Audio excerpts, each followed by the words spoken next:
할렐루야.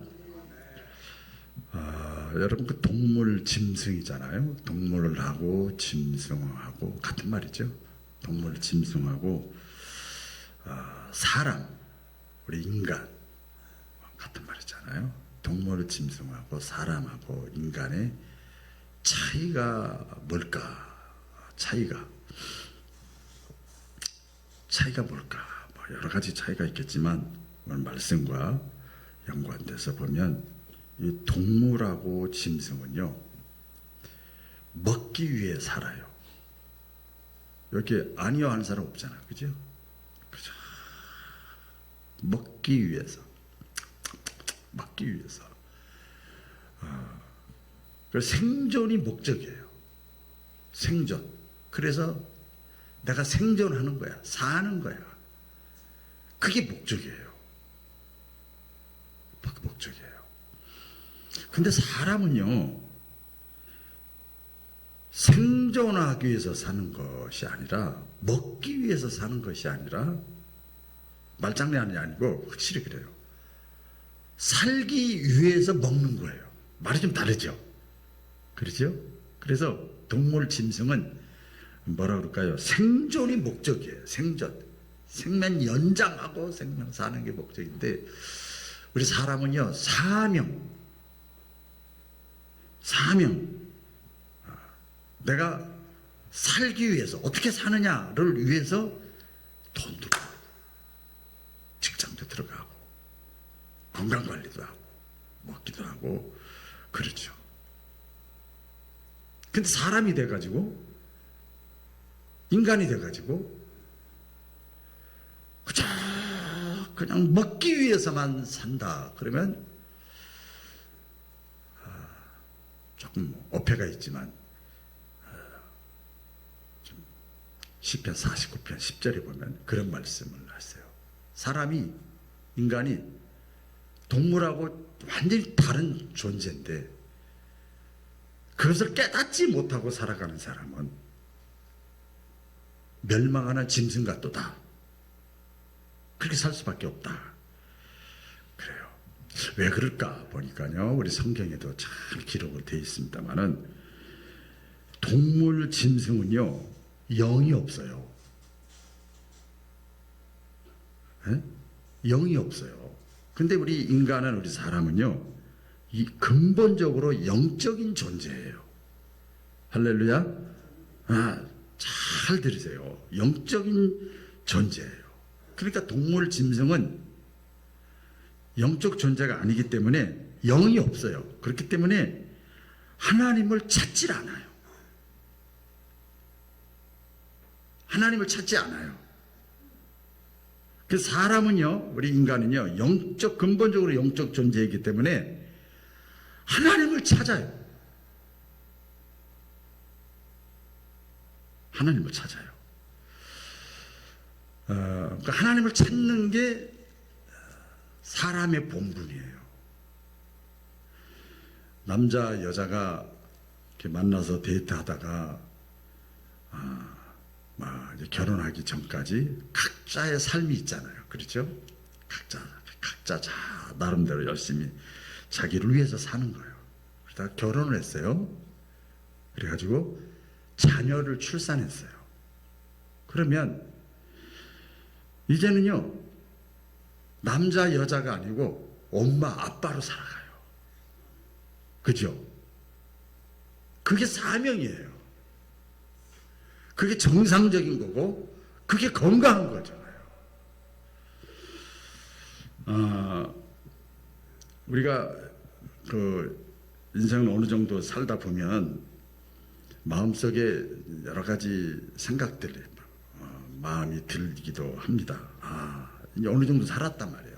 사람마다 다르겠지만 나는 무엇을 위해 살았는가? 내가 무엇을 위해 살았지 지금까지? 그럼 어느 정도 살았으니까 내 남은 인생을 내가 어떻게 살아야 되지? 무엇을 위해 살아야 되지? 젊을 때는 앞만 보고 달려가잖아요. 그렇죠? 앞만 보고 달려가요. 학교 가야 되고 공부해야 되고 직장 들어가야 되고 또 자녀 양육해야 되고 집 마련해야 되고 앞만 보고 그냥 달려가는 거예요. 그래서 이 나이가 좀 들면요 질문이 생기는 거예요. 내 인생의 의미는 뭐지? 내 인생 뭐 때문에 내가 지금까지 이렇게 살았지? 이게 질문을 이렇게 하게 되는 거예요. 저도 그래요. 예수님께서 부활하신 다음에 오늘 부활 후 세 번째 주인데요. 오늘 본문에 보면 부활하신 예수님께서 제자들에게 나타나셨어요. 여러 번 나타나셔서 3주째 때 있었던 사건이에요. 제자들에게 마지막으로 유언을 합니다. 아니 어떤 분은 명령이라고도 해요. 또 어떤 분은 사명을 줘요. 미션을 주는 거예요. 그게 뭐예요? 너희는 내 증인이 되라. 부활하신 주님이 하신 말씀을 좀 우리가 묵상을 하는 거예요. 부활신앙이 뭔가 하면 단순히 내가 믿는 것으로 끝나는 것은 부활신앙이 아니에요. 나만 구원받으면 된다, 이것은 부활신앙이 아니에요. 단순히 교회 다니고 단순히 내가 믿고 이런 차원을 떠나서 부활신앙이라는 건 사명으로 살아가는 거예요. 나에게 미션이 주어졌어. 비전이 주어졌어. 그래서 그 비전만큼 살아가는 거예요. 그래서 그 전까지는 우리 부활을 신앙이 없던 사람은 자기만을 위해서 살지만 부활의 신앙을 딱 체험하고 가진 사람은 이제는 예수님이 마지막 말씀하신 거, 비전을 주신 거, 미션을 주신 거, 유언, 명령, 그게 뭐예요? 내 증인으로 살아라. 할렐루야. 내 증인으로 살아라. 이게 뭐예요? 다 쉽게 말씀드리면 이제 너만 구원받은 것으로 만족하지 말고 내가 모든 세상 사람들을 구원하기 위해 십자가에 죽은 것처럼, 그래서 다시 부활한 것처럼 너희도 다른 사람의 구원을 위해서 살아라. 이것이 미션입니다. 그래서 그런 부활신앙이 마음속에 싹 그 미션이 내 마음속에 딱 들어오면요 그 사람의 삶이 달라지는 거예요. 삶이 달라져요.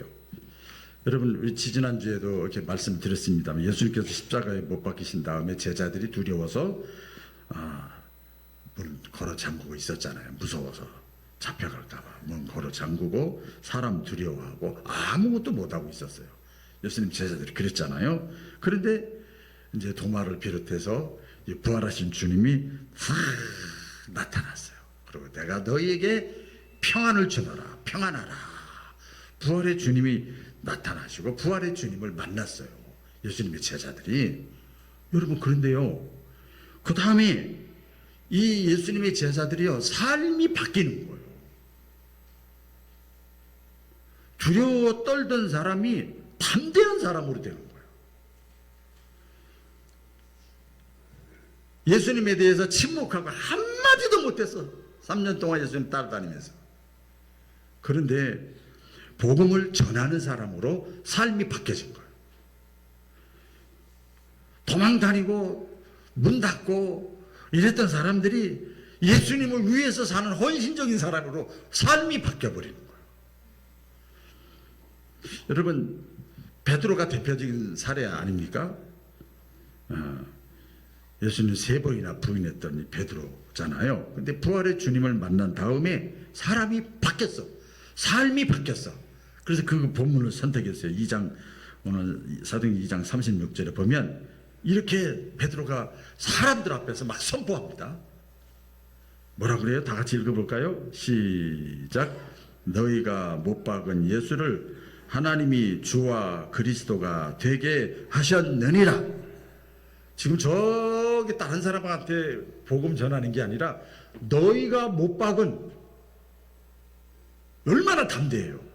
너희가 못 박은 이 예수를 하나님이 주와 그리스도가 되게 하셨느니라. 너희가 못 박은 그 예수가 하나님이야. 너희가 못 박은 이 예수가 그리스도야, 구원자야. 완전히 삶이 달라졌습니다. 그래서 부활신앙은요, 내 삶이 완전히 이게 어떻게 성격은 안 변하겠지만 삶의 라이프 스타일이 완전히 바뀌어버려요. 베드로만 그랬나요? 예수님의 제자들도 다 침묵하고 두려워하고 도망다니고 이랬던 제자들도 부활의 주님을 만나고 나서 사도 요한만 빼고는 다 순교할 정도로 복음을 전하자. 사람이 달라졌어.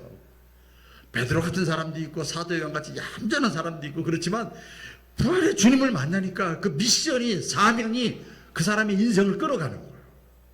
목표가 있으니까. 아예 나는 얌전해서요, 나는 성격이 그래서요, 나는 숫기가 없어. 아니야. 꿈과 비전이 있으면, 내가 하고자 하는 일이 있으면 그거 다 핑계예요. 그래서 진짜 신앙이라고 하는 게 뭔가 하면 교회 안에서만 머무는 신앙이 아니라 어떤 면에서 예배당 안에서 내가 고백하고 찬송하고 기도하고 그것으로 끝나는 것이 아니라 내 삶의 현장에서 내가 받은 은혜를 드러내야 돼요. 드러내야 돼. 나타내야 돼요. 등불을 켜서 여기다 집어넣으면 안 되잖아요. 다른 사람한테 비춰야 된다 그 말이죠. 무슨 의미입니까? 이제 이런 거죠. 주일날 예배를 드렸어요. 이제 은혜가 됐어요. 은혜를 받았어요. 가끔 그런 분들 많이 계세요. 목사님 은혜 받았습니다. 꼭 저 들으라고 하는 소리 같아요. 뭐 그런 분도 있고 은혜 받았습니다. 그러면 한 주간의 삶은 최소한도 내가 받은 은혜가 내 삶 속에서 어떤 모양으로든지 간에 나타나야 돼요. 드러나야 돼요.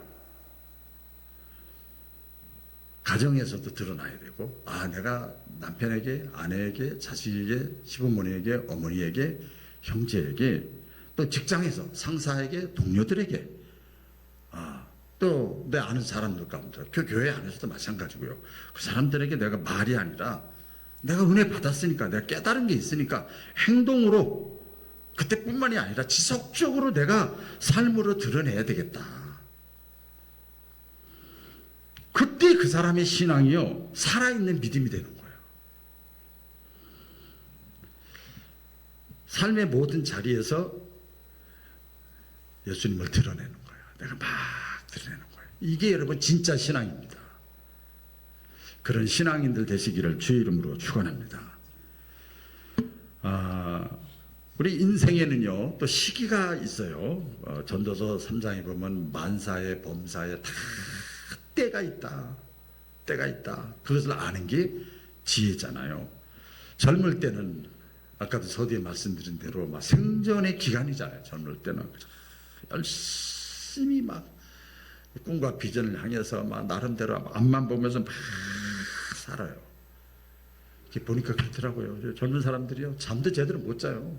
새벽기도 나와서 못 자는 게 아니고 그렇게 늦게까지 와서 막 저기 하고 잠잘 시간이 없을 정도로 바쁘더라고요. 근데 나이가 좀 들면은요, 생존이 문제가 아니고 사명의 시간이에요. 사명. 따라해 보겠습니다. 사명. 사명의 시간입니다. 인생의 의미가 이제 달라지는 거예요. 내 인생의 의미가 달라지는 거예요.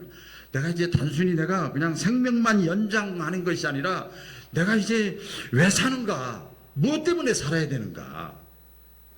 그것을 질문할 때라고 말이에요. 이 젊은 사람들한테 그 질문이 안 통하죠. 나이가 드신 분들은 그런 질문을 합니다. 그래서 나의 남은 인생을 내가 무엇을 위해 살아야 될까? 저는 목사니까 여러분 당연히 뭐 목회하고 그런 것 같지만 저도 제 나름대로 내 남은 인생을 어떻게 살아야 될까? 무엇을 위해 살아야 될까? 저도 하나님 앞에 질문하면서 기도합니다. 하나님이 저와 여러분에게 맡겨주신 사명은 분명합니다. 미션. 따라해 보겠습니다. 영혼구원. 영혼구원. 영혼구원. 예수님의 가장 큰 관심은요, 영혼입니다. 영혼. 영혼이에요. 예수님 말씀하셨죠? 인자가 온 것은 뭐라고 그랬죠? 인자가 온 것은 잃어버린 자를 찾아 구원하려고 왔다. 영혼을 구원하러 왔대, 예수님이. 또 이 구약 성경의 말씀은 하나님께서 약속을 하신 것이죠. 다니엘서 12장 3절 말씀이 있어요. 많은 사람을 옳은 대로 인도한 자는, 영혼을 구원한 사람은 영원토록 하늘의 별과 같이 빛나게 하겠다. 그렇게 말씀하십니다. 우리 주변에 예수님을 모르는 사람, 신앙이 식어진 사람, 교회를 떠난 사람이 있잖아요. 그냥 내버려둬요? 그냥 관심 끊어요, 그냥? 누군가는 그 사람을 위해서 기도해야 되고 찾아가야 되고 인도해야 된다. 그 사람이 누구냐? 다 같이 오른손을 드시고, 다 같이 오른손 들어보세요. 바로 나다. 찔리는 거예요. 다시 오른손 드시고, 바로 나다. 바로 나예요.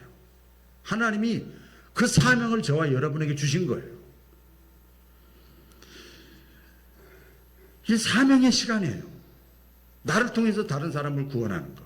그게 예수님이 오신 목적이고, 하나님이 그 사람을 하늘의 별과 같이 빛나게 하신대요. 또 우리에게 주어진 사명은요, 다음 세대입니다. 다음 세대 하면 좀 폭이 넓지만, 가정으로 이렇게 보면은요, 신앙은요, 여러분 자동으로 이어지는 게 아니에요. 가만히 한번 보세요. 부모가 믿음을 전해주어야 돼요. 자, 학교도 보내고 학원도 보내고 또 교회도 보내고 그러잖아요, 자녀들이. 학교에 있는 시간, 교회, 학원, 그 시간이 더 많을까요? 가정에 부모하고 같이 있는 시간 더 많을까요? 가정에서 부모님과 같이 있는 시간이 훨씬 많아요. 그 자녀들 대부분이요, 부모의 신앙관, 가치관을 그대로 받습니다. 그래서 성경에 말씀하잖아요. 부지런히 가르치라. 자녀를 주의 교훈과 훈계로 양육하라. 그 자녀는 또 손주도 될 수 있고요. 그들에게 교육하고 신앙 훈련을 시키는 것은 선택이 아니라 이것은 필수고요, 필수. 그래서 하나님은 저와 여러분에게 맡겨주셨어요. 자녀들을 맡겨주셨어. 그러면 자녀는 내 것이 아니고 하나님이 맡겨주셨어. 그럼 맡은 자를 뭐라고 그러죠? 예, 청직이라고 그래요. 내 것이 아니에요. 나에게 맡겨준 이 선물이란 말이에요. 그럼 청직이에요, 청직이. 이런 사명이 저와 여러분에게 있는 줄로 믿습니다. 또 교회를 세우는 사명도 있어요. 이것은 너무나 그 폭이 좀 넓은데, 교회를 세운다고 하는 건 교회를 건축한다든지 교회를 개척한다든지 그런 뜻이 아니라, 교회는 에클레시아입니다. 따라해 볼까요? 에클레시아. 에클레시아가 무슨 뜻인지 혹시 아세요? 네? 에클레시아 모르세요? 부름받은 사람들. 그러니까 하나 한 사람이 다 교회예요. 이 건물이 교회가 아니고 한 사람 한 사람. 그래서 이 교회를 세운다고 하는 거, 사람을 세우는 거예요. 사람을 세우는 거예요. 그래서 그 방법은 여러 가지가 있죠. 우리 성경에도 기록을 잘 해놨어요. 복음을 전해서 사람들로 하나님 앞에 나오게 하는 걸 선교라고 그러기도 하고 전도라고 그러기도 하고, 또 제자를 삼는 거예요. 응애하고 태어났으면 이제는 성숙한 사람으로 혼자서도 언제든지 세상에서 살면서 혼자 극복할 수, 이길 수 있는 힘, 이제 양육을 해야 되고 공동체를 이루는 거예요. 우리에게 주어진 사명이에요. 나하고 친한 사람하고 계속 어울리는 게 아니라, 나하고 전혀 결이 다른 사람하고도 같이 코이노니아를 이루는 거. 사람하고 코이노니아를 이루는 거. 이게 바로 사명이고, 하나님의 나라를 확장시켜 나가는 거예요. 하나님이 저와 여러분들을 이것을 위해서 사용을 하십니다. 많은 사람들이 얘기를 해요. 내가 이제 나이가 많아서 이제 할 일이 없습니다. 또 젊은 사람들은요, 그 잔치집 벌려놓고 초대한 거랑 똑같더라고요. 다 바빠요. 다 바빠요. 그 성경은 말씀합니다. 여러분 성경에 보시면 젊은 사람을 우리 하나님이 부르셨어요. 사무엘도, 네? 또 뭐 다윗도, 요셉도, 다니엘도, 디모데도 젊은 사람을 불러서 하나님 쓰시는 거예요. 그 사람들이 안 바빴겠어요? 다 바빠요. 또 나이 들은 사람도 쓰세요. 노년에도 부르셔요. 모세 80세에 부르시잖아요. 80세.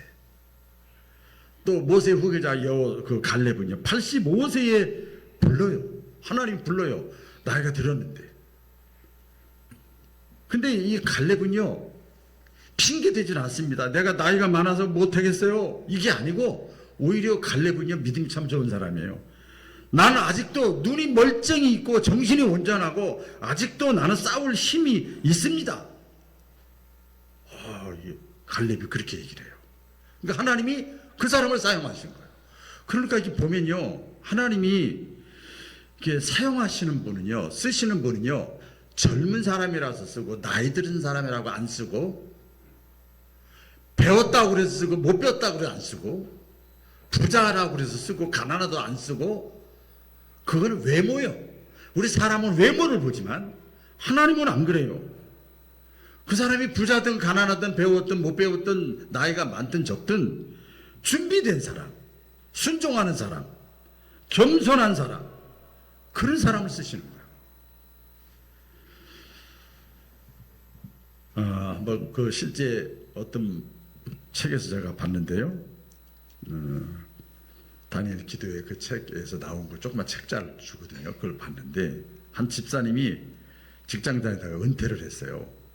남자 집사님인데 이제 무엇을 할 수 있을까 허전하더래요. 고민을 하다가 딱 생각이 떠올랐대요. 지금부터 매일 하루도 쉬지 않고 한 사람을 위해서 기도해야 되겠다. 한 사람, 하루에 한 사람, 한 사람을 또 하지 않고 또 다른 사람. 그래서 내 주변에 가까운 지인들 가운데 내가 아는 사람, 먼저 만나는 사람, 못 만나는 사람 상관없고 그리고 그 사람을 위해서 내가 기도해야 되겠다. 은퇴하고 나서. 그래서 몇 년이 흘렀는데 놀라운 일이 발생한 거예요. 사람들이 돌아오는 거예요. 그 신기한 거예요. 소문도 듣고 자기 기도하고 하는데 돌아오는 거예요. 가정이 회복되고요. 영혼이 살아나고 하나님 앞에 돌아오는 그것을 막 보는 거예요. 그걸 보면서 이 남자 집사님이 고백을 하는 이런 고백을 했습니다. 내 인생에서 지금이 은퇴를 했지만 사회적으로는 가장 의미 있는 시간이다. 영혼을 살리는 일에 하나님이 나에게 주신 비전을 향해서 내가 한 사람 한 사람 놓고 열심히 기도를 뿌렸더니 이렇게 됐다. 야, 가장 가치 있고 의미 있는 시간이다. 그래서 여러분 사명은 우리 인생을 다시 살게 합니다. 여러분 이렇게 고백을 했으면 좋겠어요. 사명은 이거는 선택의 문제가 아니고 필수예요. 필수. 계속 나를 위해 살 것인가 아니면 사명을 위해서 하나님이 원하시는 것, 주님이 원하시는 것, 나를 부르신 부르심의 목적 위해 살 것인가 이런 결단과 선택이 저와 여러분에게도 있기를 주의 이름으로 축원합니다. 기도하겠습니다.